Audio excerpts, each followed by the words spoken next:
Well, good evening, ladies and gentlemen. I'm John Baker. I'm a senior executive partner at Gartner. Gartner is an advice and research company. It's a global company. We've got about 15,000 people that work in Gartner. We're in every sector of the economies around the globe.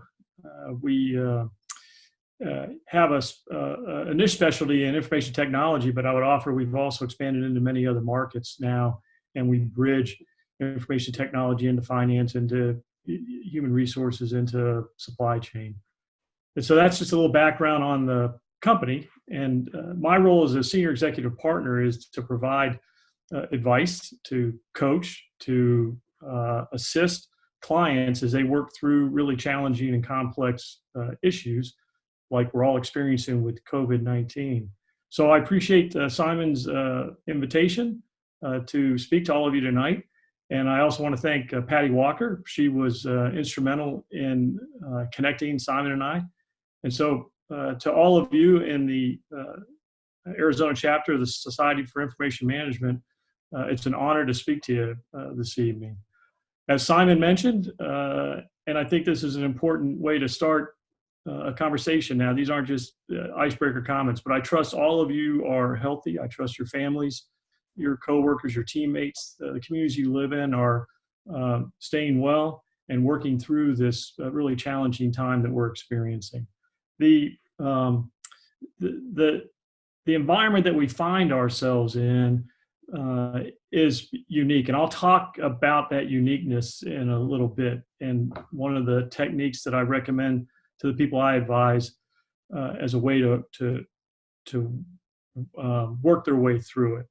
But in terms of my background, I came to Gartner after a career in the Army. So I served in the Army for 33 years. My final assignment was as I was the commanding general of an organization that provided all the Army's global networks. So I had soldiers and Department of the Army civilians all over the globe where the Army has a presence, and it was my responsibility to provide communications to the furthest reaches of the battlefield all the way back to here in the United States.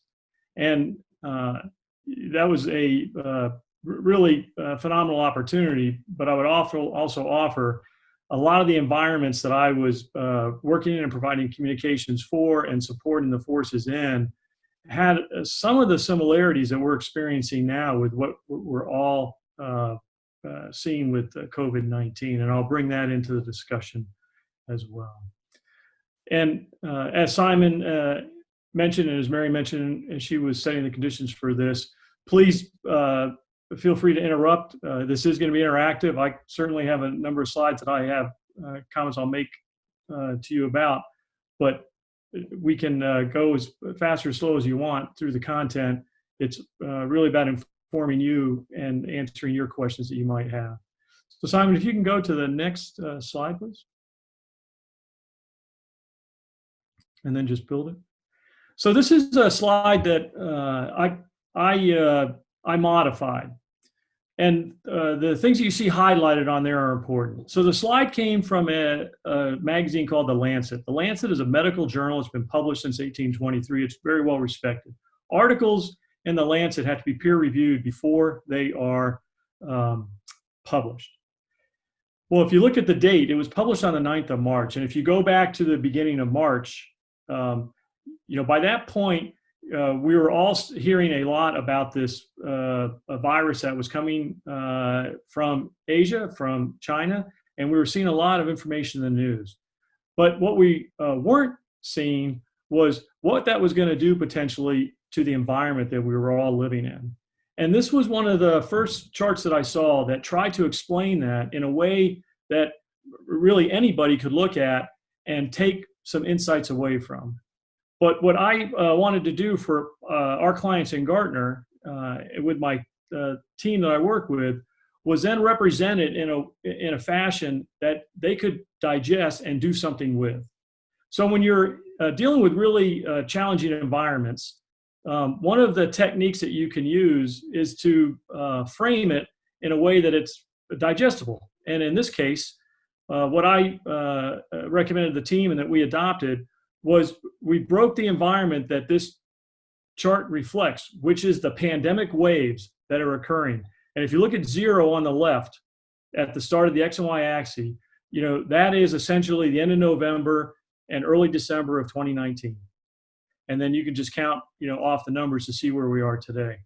And one of the things that you do when you frame it in a way that it can be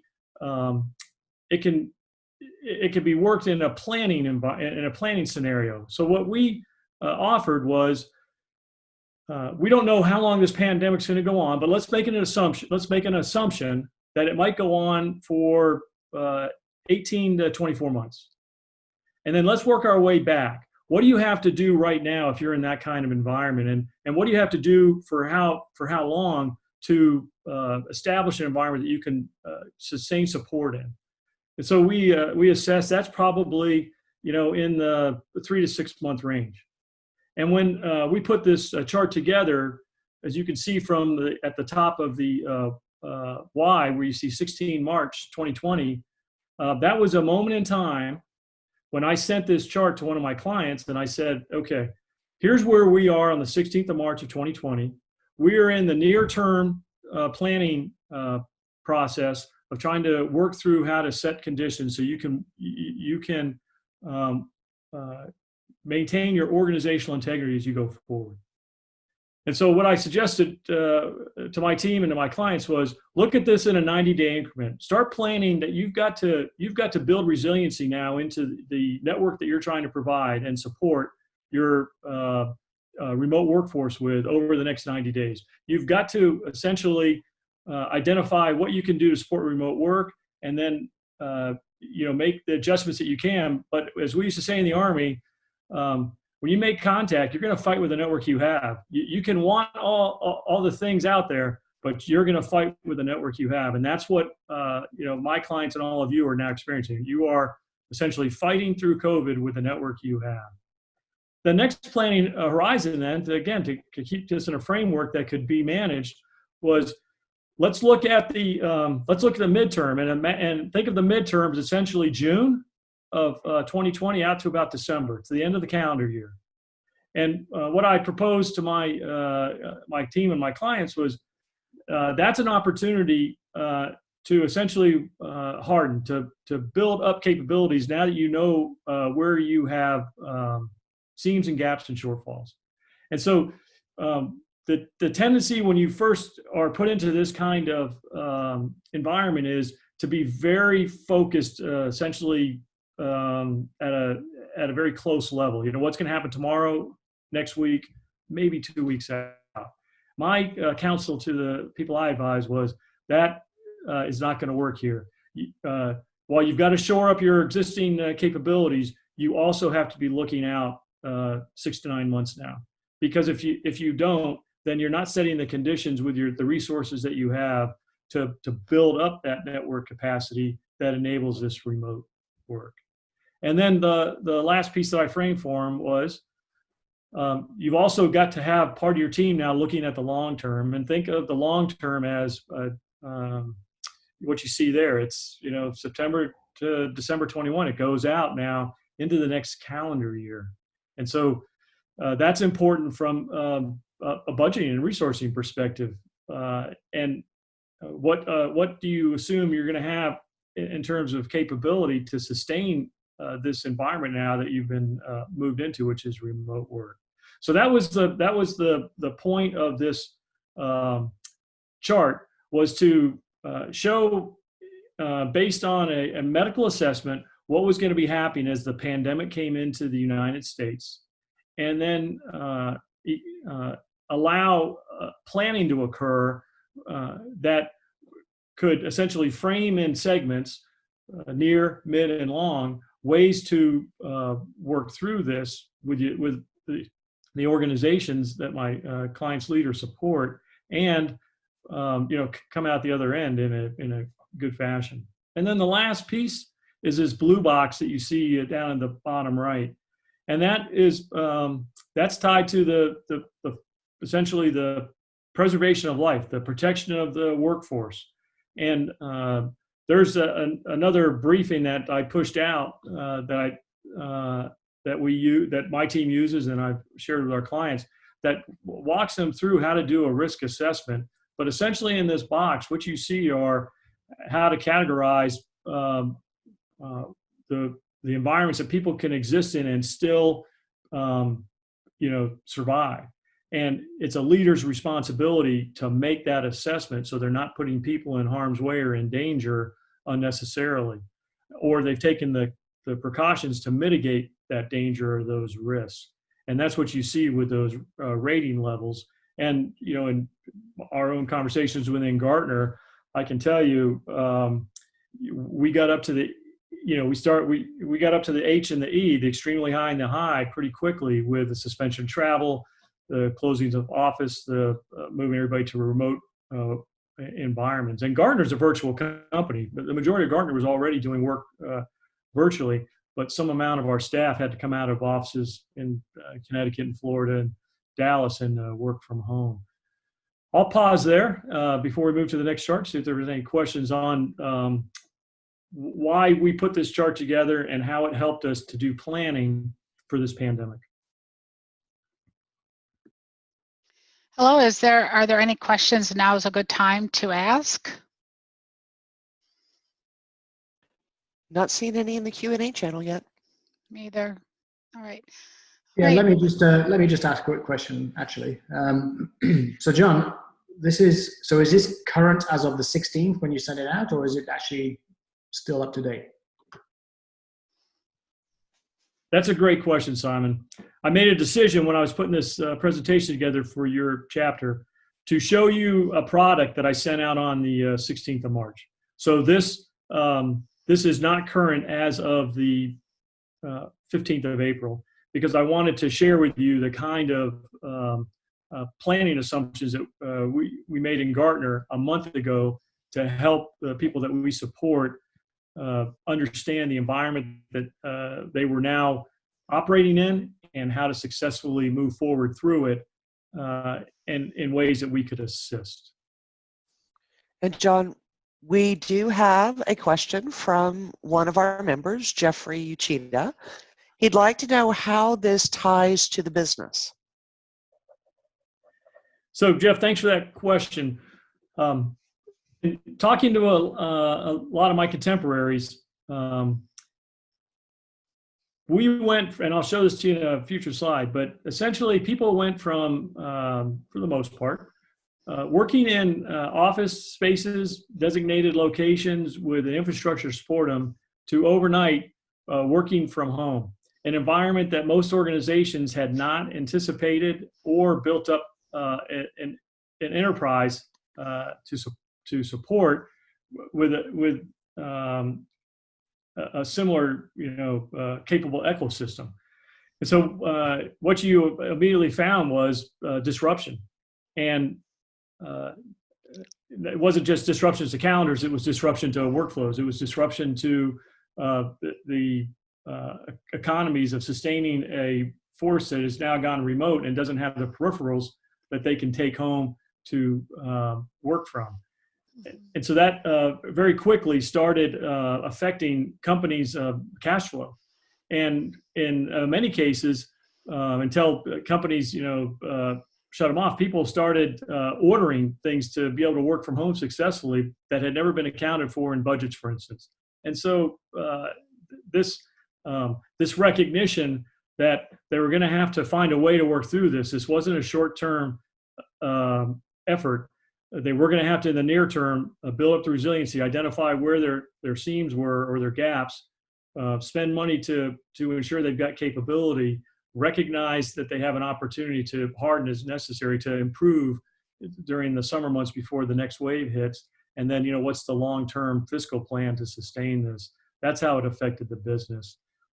Jeff, did I answer your question?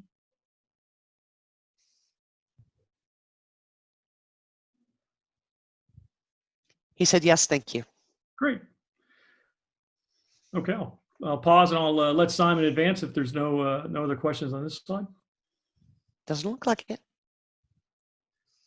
So this has become, I would offer, a major subject for all of us, and that is, how do you work from home successfully? And if you look at that quote from Bloomberg, and to my previous comment, we literally went from the majority of people in the world working in spaces that were designated but not their home, to being at home, and now a majority of people working from home. And weren't a lot of pilots done. There wasn't, a test case. There was a proportion of the population in our country and around the world that were already working virtually from home, but it was small, and in many cases in the single digits, to where we are today on the 15th of April, where everybody's at home and a lot of the work is shifted. And so at Gartner, because again, virtual company, we've been working from home for a long time. We've built up an understanding of this environment, and as we counsel and advise our clients on opportunities to distribute their workforce, mostly for effectiveness or cost savings, the chart on the left, demonstrates some of the questions that most leaders would have before they wanted to make that decision. And that bottom one is the one that most leaders faced immediately as the workforce is all transitioned to remote locations, their homes, back beginning roughly the middle of March. And many, not all, but many organizations found they had come up short, that they didn't have the infrastructure. And then there's a lot of work and a lot of research that we've done on empathy, and empathy tied to understanding the environment now that people are working from home. And, a lot of those questions that you see in the right box, what's on the mind of the remote worker, those were all valid questions, and they still are, but they were all valid questions prior to the middle of March. But now in the red box below, I can tell you from my interactions with my clients and asking these questions, and then just from other contemporaries, it's those questions on the bottom now that are topical and are probably in priority order. This is very much about how people are doing with maintaining their health, how's their family's health, how their teammates, and then as we're watching our economy and we're seeing the unemployment numbers drive up, what's their financial future, and how are they going to navigate this crisis.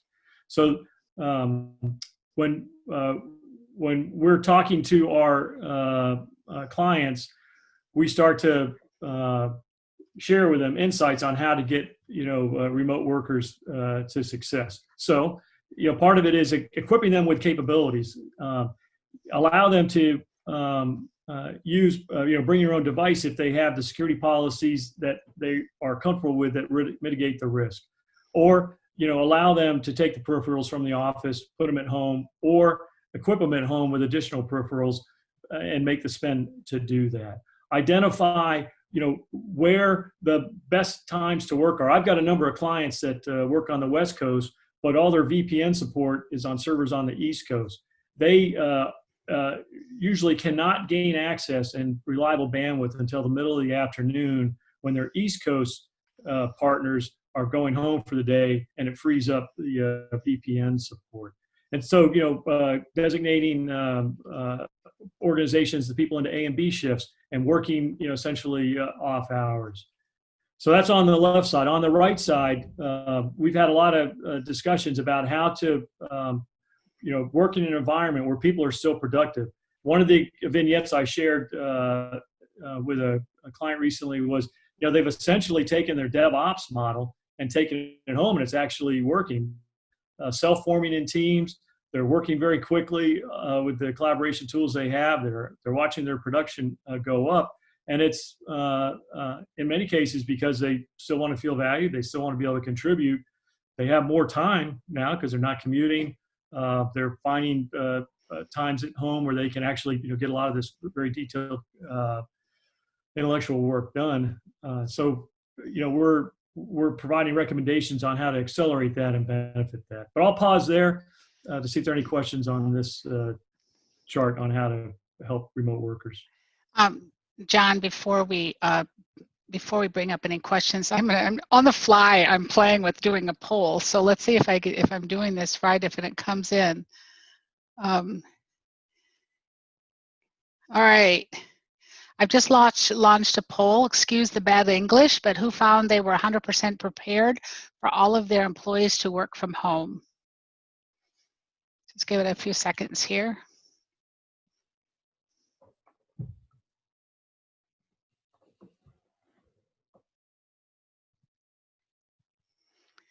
Okay. Pretty good with the responses here. Give it a few more seconds.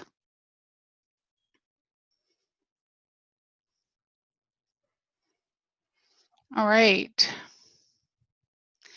So what we came up here with is, can everyone see the poll? Okay. We have 29% were prepared, whereas 71% was not prepared. John, how does that fit in with the data that you all are seeing at Gartner? Tell me the percentages again, Mary. It's 28% were prepared, 70%, it's now 30%, 30% yes, 70% no. So I guess we're not seeing the results, Mary. We just see that. I still see the question. Okay, it says attendees are now viewing question. I don't know, and polling. Okay, sorry about that. I don't know what I'm doing here, obviously. Oh, there. And Jim, it was because we're panelists. Okay. Panelists right. couldn't see it. Okay. We couldn't answer and we couldn't see it. Okay. Okay, but the number landed at 70-30, 70 being no, 30% being yes. That fits in with what we're seeing. Okay. Thank you. Thank you, everyone. If you were doing digital transformation, if you were, I mentioned before, Gartner's a virtual company. So I would tell you Gartner was in the yes. When we transitioned, it was, there were a number of Gartner folks, but in terms of percentage, it was a low percentage that had to move to their home environment. But everybody else just kept going. There were, a number of companies that were able to make that transition. The majority have had to work through it.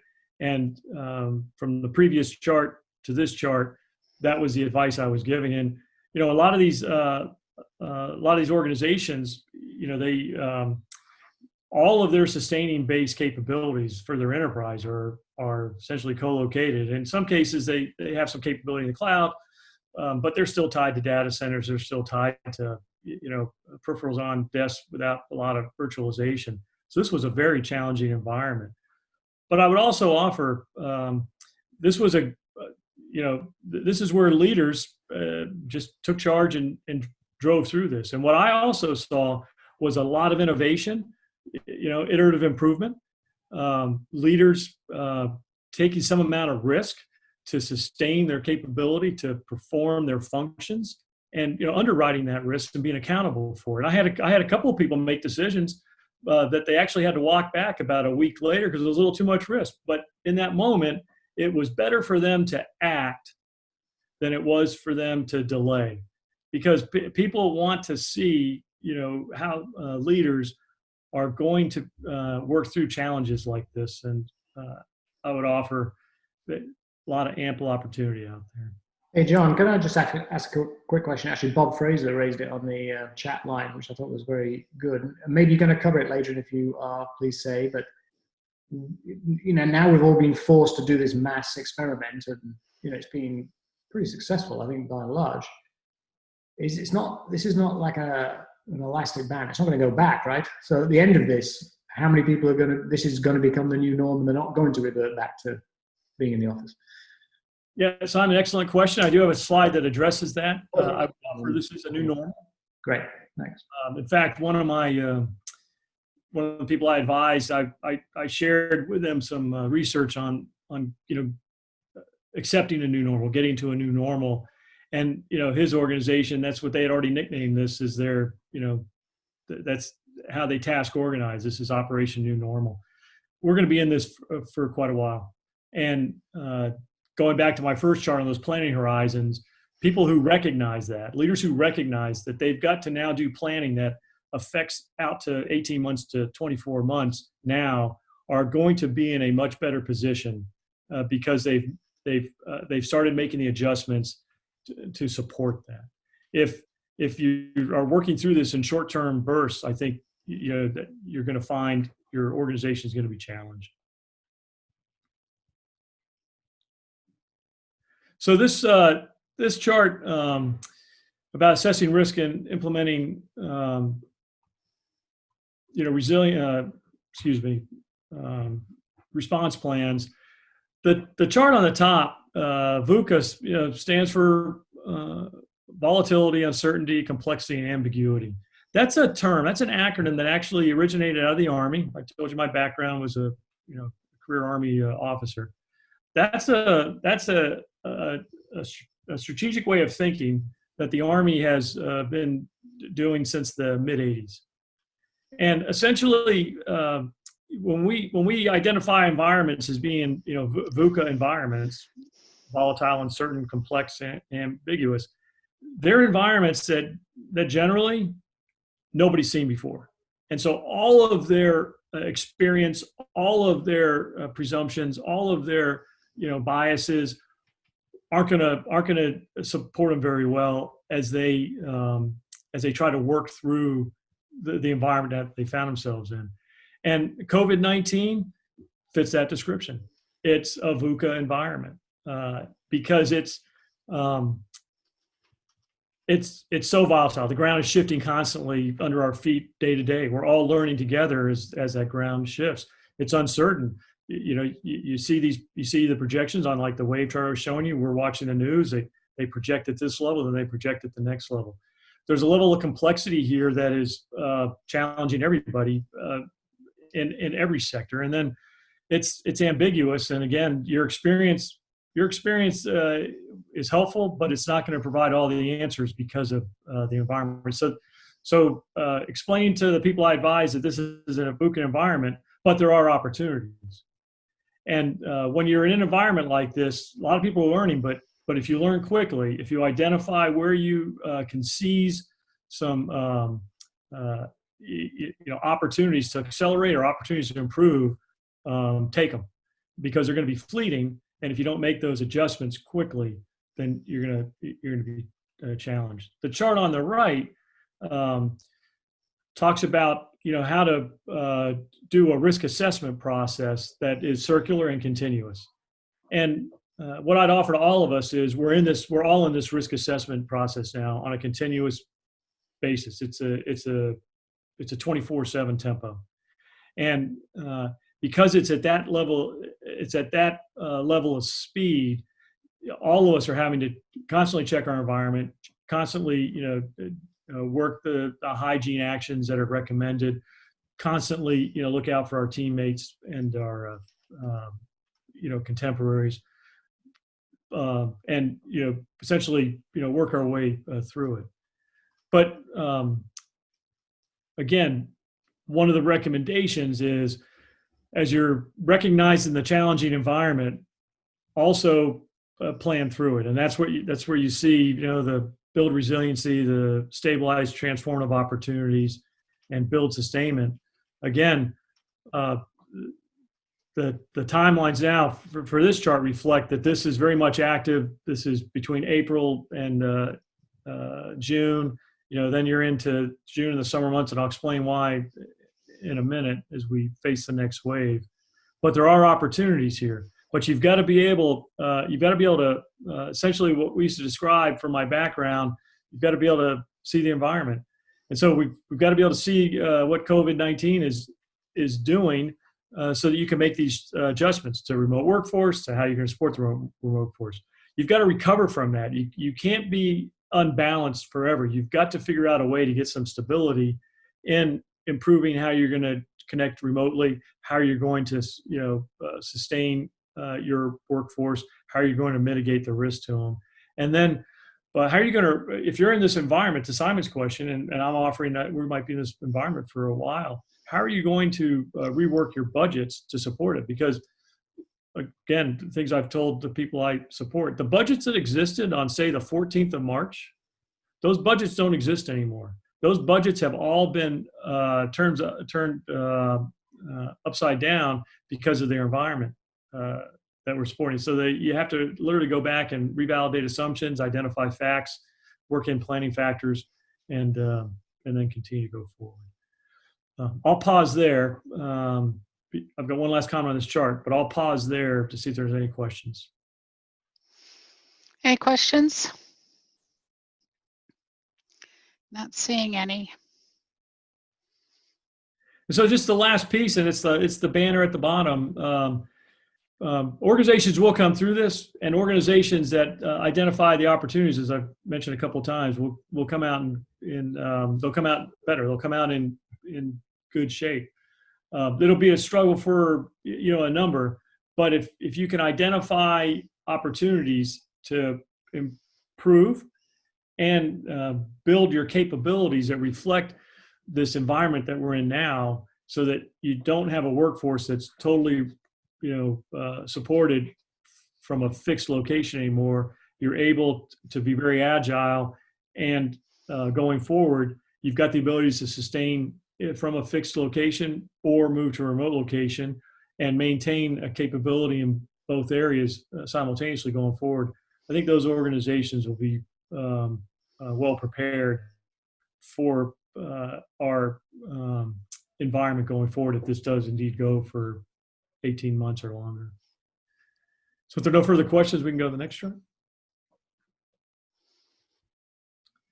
And then this chart is just essentially it works around a framework that you can see up there, the continuity management framework. But there are some definite steps that organizations can take, leaders can take. And as you look at the bottom and work your way to the right, first and foremost, you've got to assure the safety of your organizations, your workforce, your contemporaries, you and your families. And so in this environment, enabling them to remain safe, I would offer, is the number one priority for all of us. Because we went to this immediately without really any preconditions being set, it has opened up a number of security vulnerabilities that all of us need to be identifying. One of the recommendations I provided to a client a couple of weeks ago, he had, like you, moved his organization to remote footing. I said, okay, now you got to get your information assurance professionals on this, and they ought to start auditing all your policies right now to see where seams or gaps have opened, which are exposing you to potential, challenges. The next one over on the shift on the mission critical workloads. If you were already in a cloud enabled environment, or a multi-cloud enabled environment, you're probably in a pretty decent spot for maintaining sustainability with apps and support. If you hadn't gotten there yet, or you'd only partially gotten there, you're probably having to work through that right now, and you're finding in some cases work that is going to be harder to accomplish because of where it's where it's residing and its inability to be transported because of latency issues, for instance. And then if you go over to the far right box, I had one organization, thousands of people in it, and they made a decision, and it was the right decision to make at the time, and it was who can opt out from coming into work based on pre-existing conditions, for pre-existing medical conditions.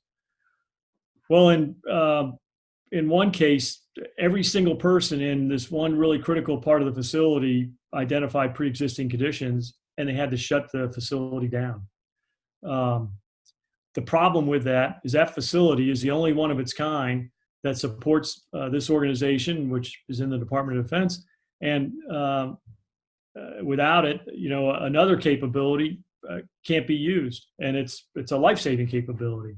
So that organization had to, I told you earlier, sometimes it's more important to act, even if you don't have all complete information. So they acted, but they had to walk that decision back a week later, and they're still dealing with that effects because they've got to get that facility into a place where it can stay open, even with a limited workforce.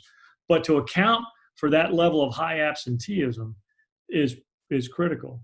In another conversation I had, I told folks, this is a team sport. And while they might have a limited pool of individuals, this is the time to now be creating agreements so you can have associates come in and help, other teams come in and help, so that you can work through this if all of your individuals end up ill or unable to come into work. So that's how I discussed in terms of working through the recovery and then maintaining a restorative posture. I'll pause there for any questions. Hi, this is Mary. While we're waiting for questions, gonna try another poll. Who is allowing personal-owned technology to work remotely versus company-provided tech? It's got a yes, some, no. And I actually have a question. Go ahead, I- while we're waiting for the poll. Oh, well, I figured while people are answering, I could throw it out there. No, guys, no, I said do that while we're waiting for the poll. Oh, sorry, misunderstood. So one of the things that I've been struggling to rationalize in my head is the idea of a pandemic is not new. And the idea of a pandemic hitting the US, of course, my dogs are going to start barking right this second. The idea of a pandemic hitting the US is not new. And so how could an organization with such a critical function supporting the DoD have not even considered planning for something like this? It boggles the mind for me. So throwing that out there. No, that's good. That's a valid question. I would offer all these organizations do contingency planning and do assume that they are going to be in an environment where the entire facility is going to shut down. I think the challenge becomes people usually put time frames on that. Okay, we can lose, if this facility has to shut down because of a natural disaster, say a flood, we have so much capability that will sustain us until we can, drain the facility and, restore the electricity. I think what's challenged everybody in this environment is the timeline is open-ended. And the policies, as I mentioned, they made a policy decision. They said, hey, we're going to, say these are conditions, and if you meet these conditions, you can, not have to come into work. The challenge in doing that is because there's no end in sight. If everybody in this facility that's been highly trained never comes back to work, that's a scenario that most organizations probably did not have as validated assumptions. That's why it's a VUCA environment, because the ambiguity in allowing people to think through this ahead of time probably, in cases like I'm explaining, fell short. Does that answer your question, Stephanie? You're on mute. Yeah, I'm the worst. I put myself on mute and start talking. I keep looking at the last several years where there's been conversations going back actually more than several years, many years, talking about these pandemics and how while there's been bits and pieces of warnings, right, like SARS and others in the past that didn't get as big as maybe anybody ever thought they would until now. But there's been warnings that this could happen. So I'm sorry. I used to do disaster recovery years ago. I know where you're coming from. And traditional disaster recovery is you have a backup, right? You've got this site.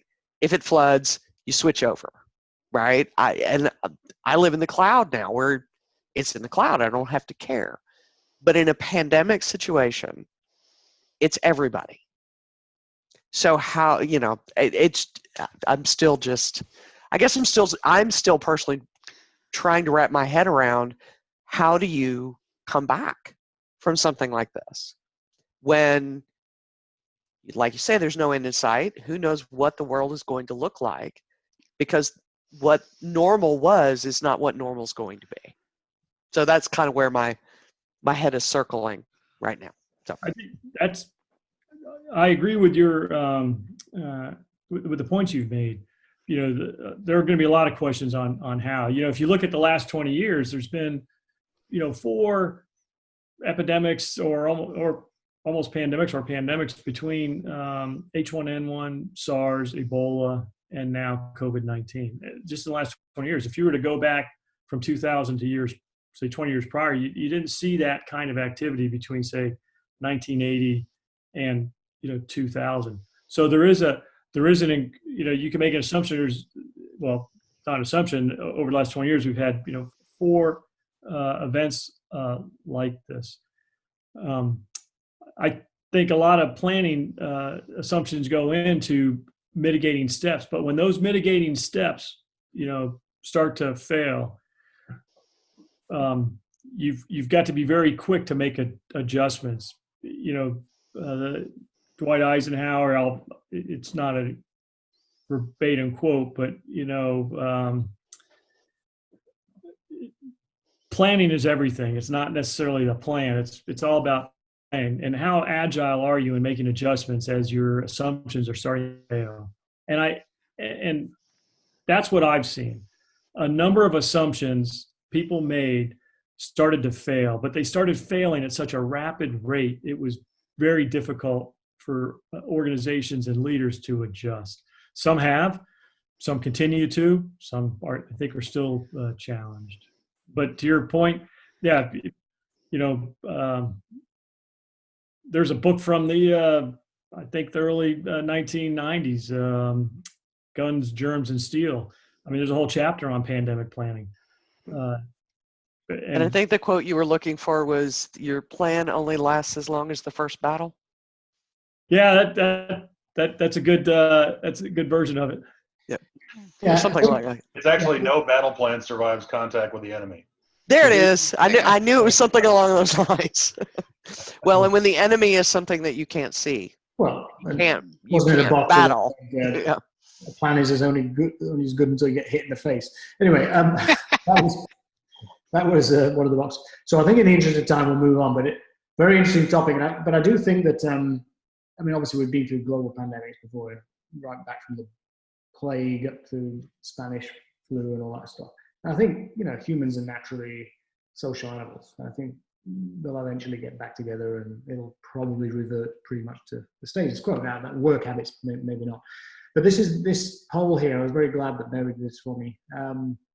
So in my day job, as you know, I'm cybersecurity. So this kind of thing really concerns me, right? Where all of a sudden you've got people who are now using personal technology for accessing their corporate resources. And, a lot of this stuff's being thrown in kind of last minute. So just be very aware, your IT leaders in the field, just be very aware that this is opening up, the threat envelope big time. So just make sure that little Johnny who's playing on that computer that you're about to connect into your corporate resources isn't about to load malware into your networks. Okay. And Well, and not to mention that despite in addition to all the traditional stuff, Simon, I'm just even on a personal level seeing such a massive uptick in spear phishing and absolutely. We've seen PayPal. Somebody was trying to reset my PayPal password the other night. I mean, I've just seen a real uptick.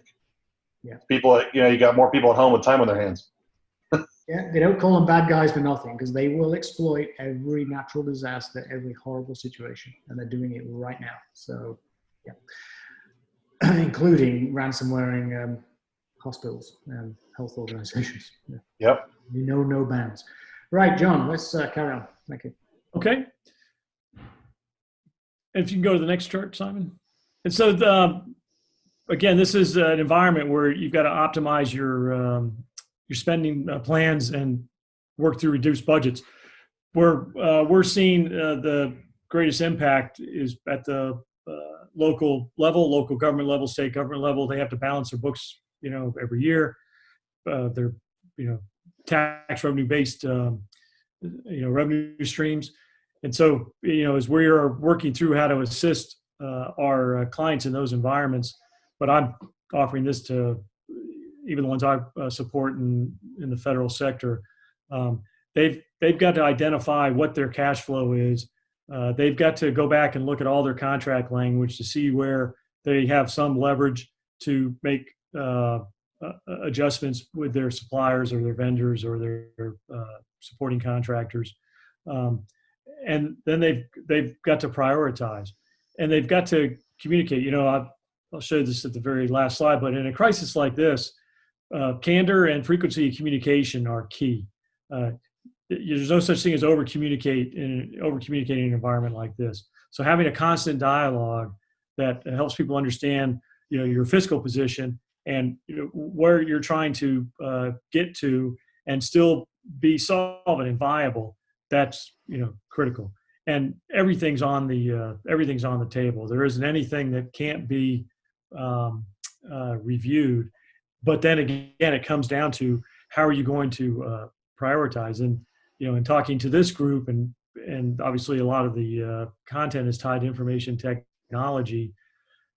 What people are finding is their information technology providers are worth gold right now, and they're the reason organizations are keeping, you know, their head above the water and sustaining. And in many cases, while it's painful to have to prioritize, they are probably going to have to make some reductions, but they're going to have to do it with the lens of improving their enterprise capability, their information technology enterprise capability, knowing that the environment does not get better, that this is a new normal. They're going to be in this for a while. And the inability to recognize that will probably be very costly for organizations. And so this just is a stair step through in short order, you know, 4 top recommendations we make to our clients that are challenged with having a spend plan that can survive contact with this environment. I'll pause there for any questions. Hi, John, I've got a couple of questions here. One of them is are we seeing or planning for any PTSD? Do you see that on healthcare workers and employees who have had relatives, friends, et cetera, you know, pass from COVID? Are you guys hearing anything about that?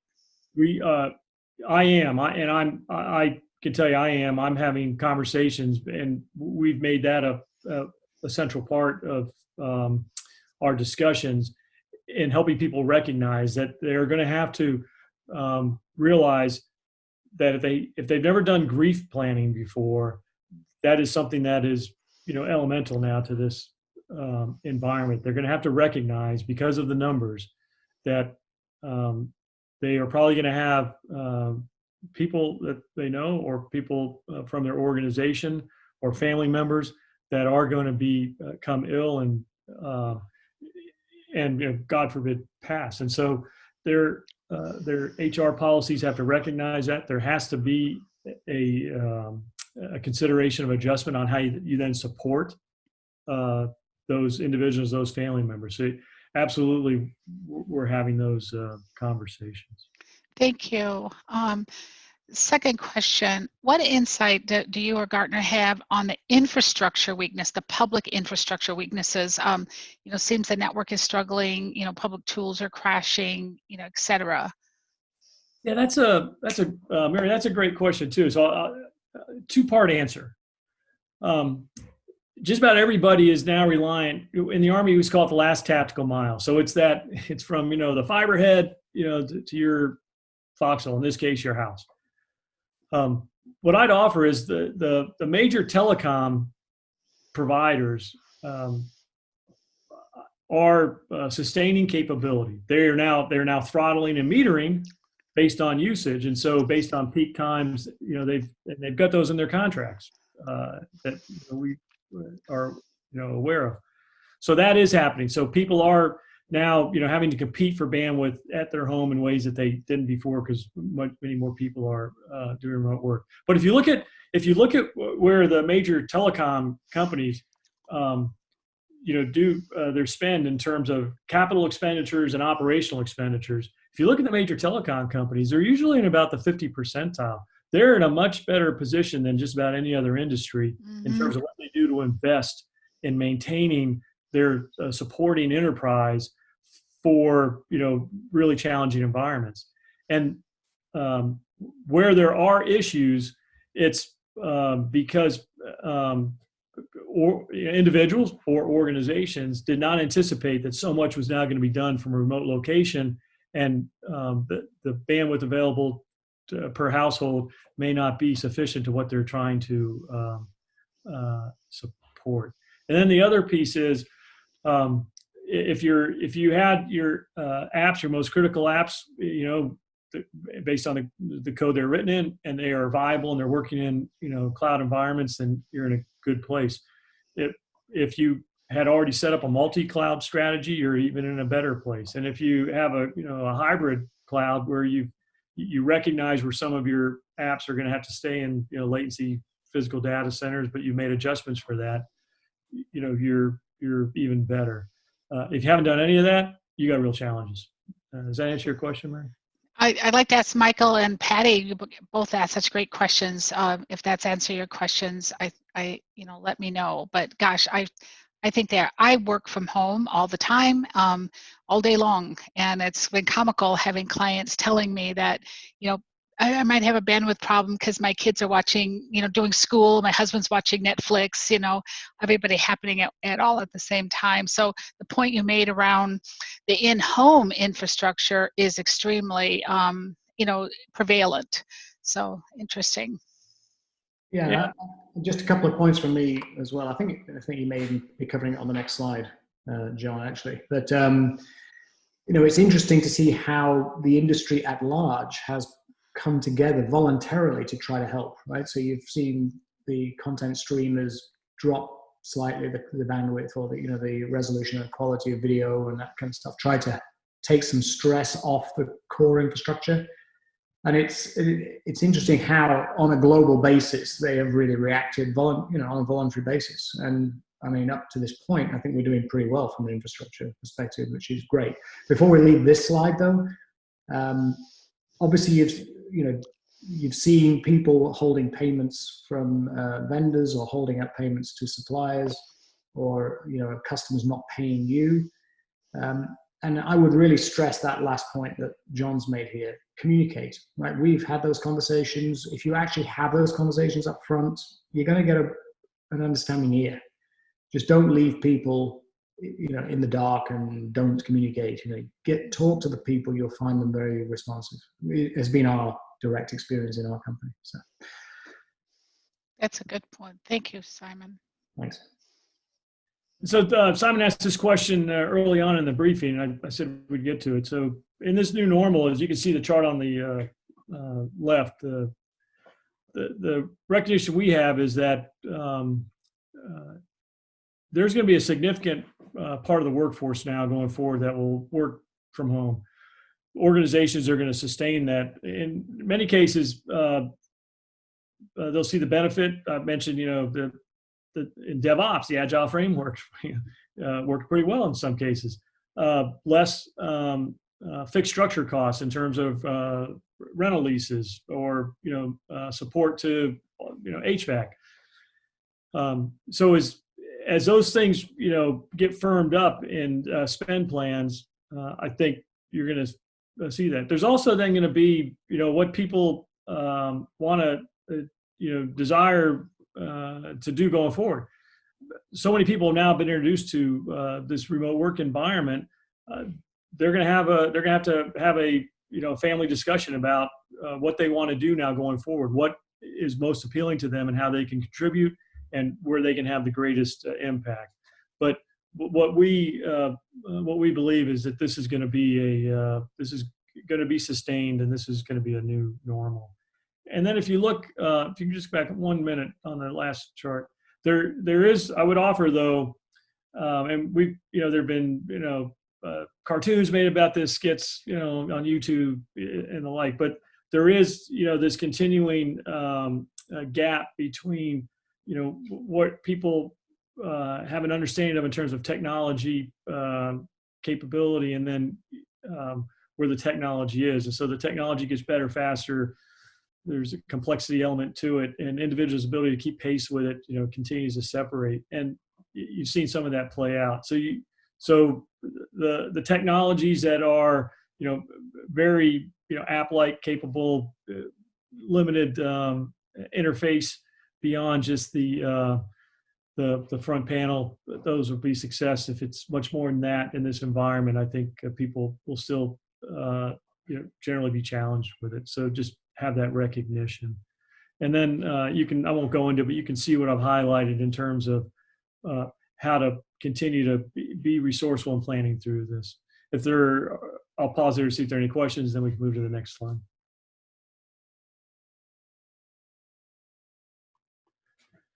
Okay, Simon, I think we can go to the next one. And so when I was asked to talk about this subject, and I was in my initial discussions with Patty, one of the things I mentioned to her was as hard as we're finding this environment right now, it will get harder in the autumn if we have a second wave.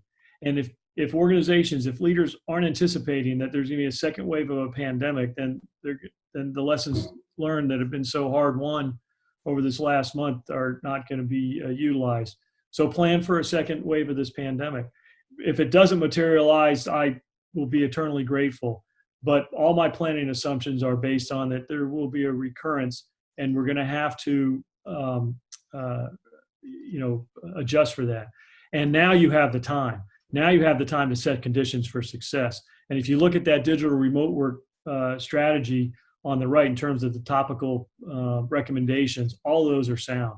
And if you are doing those, and you are able to resource them, and you're able to train your workforce to work inside that environment, when the next wave of the pandemic hits, and you have to go back to distributed, operations, remote work from home, you won't have 2 weeks of learning curves that you have to experience. You'll experience it over 24, maybe 48 hours, but it'll all settle out very quickly. But just recognize that you have this window of opportunity now to do this review of what didn't work, make the adjustments, resource it if you can, and set the conditions for success, and be ready to go. I would offer be ready to go by August. And whether that means you have to distribute your workforce again, go to remote conditions on 1 August or the last day of August, if you have that as your planning timeline, and you have that date that can be flexible, then we can shape. I'll pause there for any questions. Before we jump into the questions, I'd like to introduce another poll. Who's leaving the meeting more informed, driving them to adjust their 2020 plans in response to COVID-19's longer term impact? Basically, this is the first time that they felt is this the first time you've realized this is not over yet?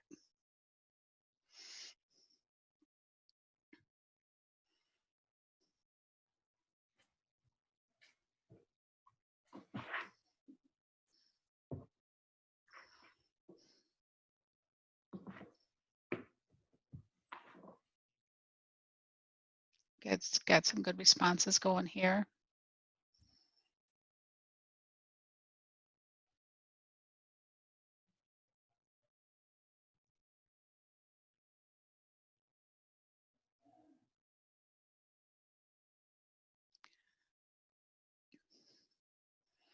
A lot of maybe needs to look at it going on here. It's going to come up here in a minute as soon as I'd like to go. Okay, I'm going to end the polling now. Share the results. You can see that many people minimally realize that they need to look at it. And yes, for sure. I think this is an incredible time. As John has said, you have the time now to minimize, or at least not have it as tremendously impactful as it is now the next time this is going to happen. And all of the authorities are telling us that it will happen. And it was really interesting to hear Gartner's take on it. Thank you, John. Thank you, everyone, for your poll answers. Okay, Mary. And then Simon, if you can just go to the last chart, and I'll wrap up. So for my initial opening comments, in this really challenging environment, I think if you can frame the situation in ways that allow you to continue to move forward, near, mid, and long-term planning is key here. And then take those necessary steps in the near term, right? You've got to do some work on building resiliency right now. You might still have some people that are disadvantaged in how they're able to connect. But, recognize you've got an opportunity to set the conditions to have a much more successful transition to remote work in the fall if the second wave of the pandemic hits.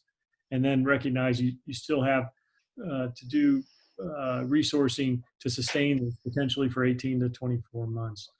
So, frame the situation. That's the first takeaway. The second is, I've mentioned this, you're in crisis communications, and be clear about the risk and clear about what you know and what you do not know. Candor is everything here. You build your credibility. One conversation can lose your credibility the same way, one conversation time. So just be clear. If you know something, share it. If you tell people you don't know it.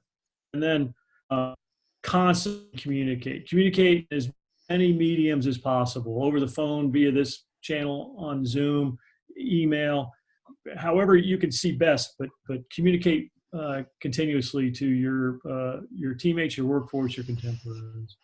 And just the last piece where we started, please stay healthy. Your wellness is everything, your family's wellness. And so know that Gartner is sharing a lot of the content. I've mentioned Gartner's research continuously throughout this presentation. It's world-class. Our analysts they're brilliant.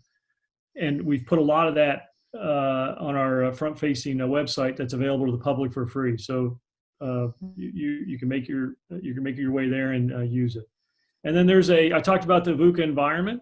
There's a great video from General Retired George Casey. I used to work for him at one point, but he has about a 3-minute video that really discusses in much more detail what a VUCA environment is. I'd recommend you give it a view.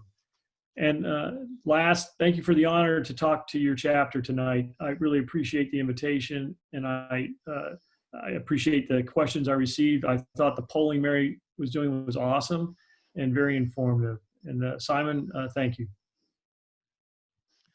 Great. I'm going to give it back to Simon to ask everyone to start asking questions, and I'll be on the lookout to open up people's ability to talk. Thank you. Yeah, there is one question from Jeff Sheets, just came in. Okay. Is the recording going to be available to us? Says Stephanie Corsi is going to answer this question live. Oh, cool. Well, As a live. I didn't. Well, we will have the recording. We just need to figure out where we would put it, I would assume. Yeah. Yeah. Just if I could pipe in there, what I was going to offer, I have a graphic artist that edits, and I'll just have her do some quick editing to put our logo on the front of it and clean up some of the stuff where I had the recording on a little too soon. And then we could make a decision. Maybe we could put it up on, on our Slack channel. I don't know. Jim, what can we do with it that's more private instead of public? Well, certainly we can put it in Slack. It's just a question of, how we have the link and how reusable the link is elsewhere. So we'll have to look at that a little bit, I think. Jeff, we're going to make it happen because But that's the purpose of recording it is to make it available. So we got to make it available. Other sim chapters have asked for this material as well, and I'm sure we're going to take advantage of their material. So obviously these things are a little lengthy in storage, so we just have to work out the best mechanism of sharing that. We'll certainly make it available. Yeah. With Gartner's permission, can we share the deck? We have a PDF version of the deck that we will share. Mm-hmm. And that we will put in Slack. John, is there any limitation of us posting this, from either YouTube or on our website or any public place? Just want to make sure we know the limitations and be respectful of Gartner's rules. Sure. I know the PDF content that I shared would you, Mary and Simon and Stephanie and Patty, you can release that to your chapter members. Let me go back and ask the question about the recording and Okay. where it can be posted to the Gartner Ombudsman. Thank you. Okay, great. Well, John, thanks so much. I mean, there's a lot delivered in that talk. Some very interesting points. I think the real big takeaway there, I think, is don't think this is over. You know, there is a second wave, but that gives you the time to plan. You know, we've all been thrown into this situation. Some of us were just more naturally prepared, perhaps, just the way their business is organized. Others, they had to scramble, and they're having to paper over the cracks, particularly in security, I think, because you know, we've left some gaping holes open, I think, in certain circumstances. But, you know, you're going to have the summer months, and particularly here in Arizona, you know, where just the sheer heat during the summer, I'm sure is going to extend that or delay that second wave. But we do have time. So make use of that time and be prepared, I think. So this is the first time we've tried one of our meetings. Sorry we couldn't provide the food. I know the food is a great draw for most people and it's excellent. We will get back to that. But it is the first time we did this over this medium. We were kind of going, you know, it's the first time we've tried it. I hope it was okay. Thanks so much, Mary and the team. I know you've put a lot of work into making this a success. We are going to survey the team to get your feedback on how it went, any suggestions for improvements, all very welcome. So that's, look out for that survey, it will be coming. It's in the chat right now. And And I'm about to put it in the general feed in In the Slack channel. Now, just as an incentive to get you all on Slack, we're going to make the results available on Slack. Okay? So if you want it, get signed up.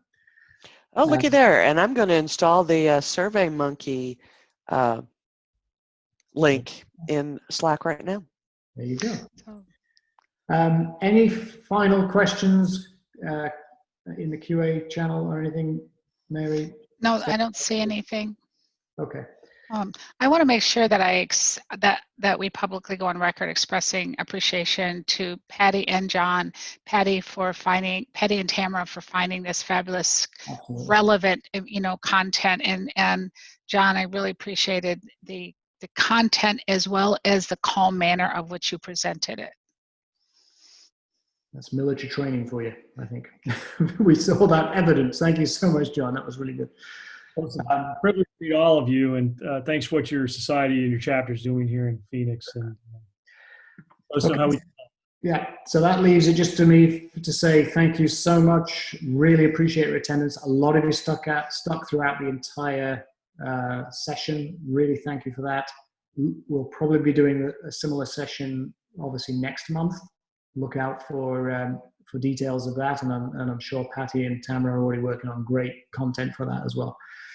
Thank you all. Please stay safe. Let's keep the Sim family healthy, and we will see you in about a month. Okay, thank you. Thank you, Simon. And everyone, when the survey comes out, I don't know if we included it in question, if there's something that we could do from an administrative side of the session. I'm learning this tool. I don't use it in this large format, so I'm open to constructive feedback. That's for darn sure. We were learning how to do the polls on the fly, Simon and I, so thank you. Yes, we don't need to sneak peek behind the curtain. Exactly. Thanks. All right, thanks all. Have a very good evening. All right. Thank you so much, John. Thanks, everyone. Good night. Good night. Good night. Ending meeting.